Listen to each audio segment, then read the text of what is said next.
Hello everyone. So we are again back in the new video. Today we are proceeding with the new example of NCERT on page number 119 of chapter Introduction to Trigonometry. So बेटा इस chapter में इस वाले question में आपको क्या दे रखा है, ए सी बी एक ट्राइंगल है और ये राइट एंगल्ड है सी पे। यहाँ पर आपको ए बी दे रखा है कितना यूनिट्स, ए बी आपको दे रखा है बेटा 29 यूनिट्स, बी सी दे रखा है 21 यूनिट्स। जैसा कि मैंने यहाँ पर एक फिगर भी बना दिया है जो कि राइट एंगल्ड एट सी है, ठीक है, जो कि राइट एंगल्ड एट सी है। और यहाँ पर मैंने ए बी मार्क कर दिया 29 और ये 21। और कहा गया है A B C, A B और सी, ये जो एंगल है ये है हमारा थीटा। अब हमें डिटरमाइन करनी है दो वैल्यूज़ को, कौन कौन सा, एक तो cos square theta plus sine square theta, और एक निकालना हमें cos square theta minus sine square theta. ठीक है बेटा।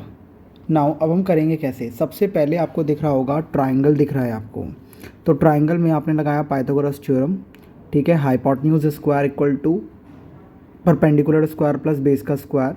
हाइपोटेन्यूज क्या है आपकी ए बी, तो आपने लिख दिया A B square is equals to A C square plus B C square. ये आपका ए सी स्क्वायर, ये आपका बी सी स्क्वायर, और ये आपकी हाइपोटेन्यूज ए बी स्क्वायर आ गई।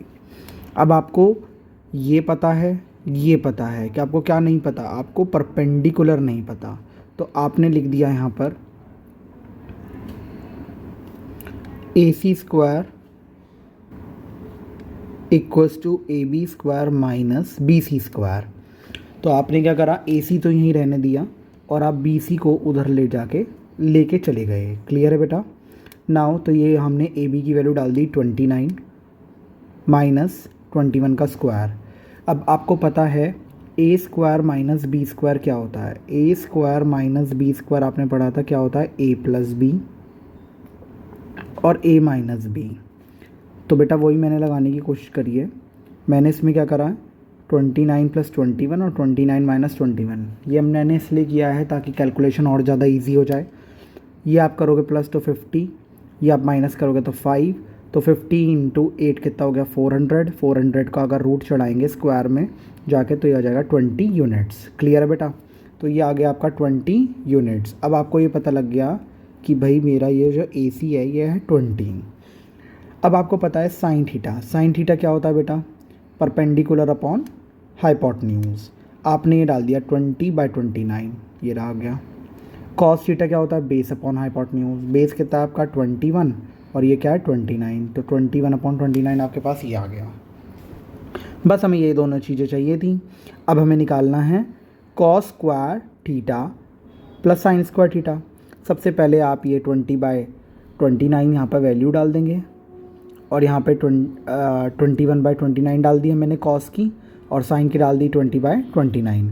दोनों का स्क्वायरिंग करेंगे, ठीक है। तो ये आ जाएगा 21 का स्क्वायर प्लस 20 का स्क्वायर अपॉन 29 का स्क्वायर। 21 का स्क्वायर क्या होता है बेटा 441, 20 का स्क्वायर 400, 29 का स्क्वायर 841। पता होगा आपको 29 का स्क्वायर किस तरीके से, वही इस तरीके से सॉल्व करके हम इस तरीके से निकालेंगे। तो जब आप सॉल्व पूरा करेंगे तो आपका 841 आ जाएगा। अगर आप ध्यान से देखें, अगर मैं इसको सॉल्व करूं फर्दर तो 441 प्लस 400 कितना हो जाएगा 841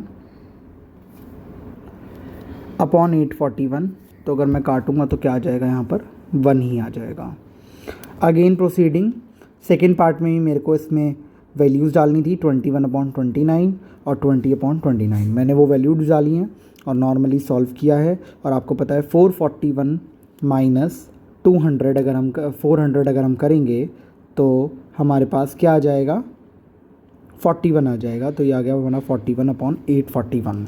सो दिस इज़ हाउ कि जब आपको ट्रायंगल में कोई भी दो चीज़ें गिवन होती हैं और आप किस तरीके से उसको, अगर आपको कोई भी वैल्यू निकालनी है, अब आपको कुछ भी दे सकता है यहाँ पर, वो कोई भी वैल्यू निकालने को दे सकता है। जैसे यहाँ पे तो cos square theta plus sine square theta दिया, वो 10 भी पूछ सकता है, वो सेक भी पूछ सकता है, वो कोई भी टर्म पूछ सकता है। और इस टाइप का क्वेश्चन MCQs में भी बहुत ज़्यादा बच्चों आता है। तो आपको कोई भी दो टर्म दे देगा, पाइथागोरस लगाएंगे, साइन थीटा कॉस थीटा निकालेंगे and you will able to substitute the value properly. So this is how we are able to solve this example, and this type of the examples you can solve in them properly because board में इस type के questions भी MCQs में आ जाते हैं. और अगर इनकी आपको प्रैक्टिस करनी है तो आप एक्सरसाइज में जाएं 8.1 में, पेज नंबर 121 पर है वो, और आपको इसमें अलग अलग टाइप के क्वेश्चन नंबर 7 है, 8 है, और इस तरीके के क्वेश्चन जब आप ट्राई करेंगे तो आपको बहुत ईजीली क्लियर होगा. That is all about the today's video. अगर आपको अच्छी लगी हो तो please like, comment and subscribe. Thank you children, and we will further proceed with the new question in the new video. Thank you.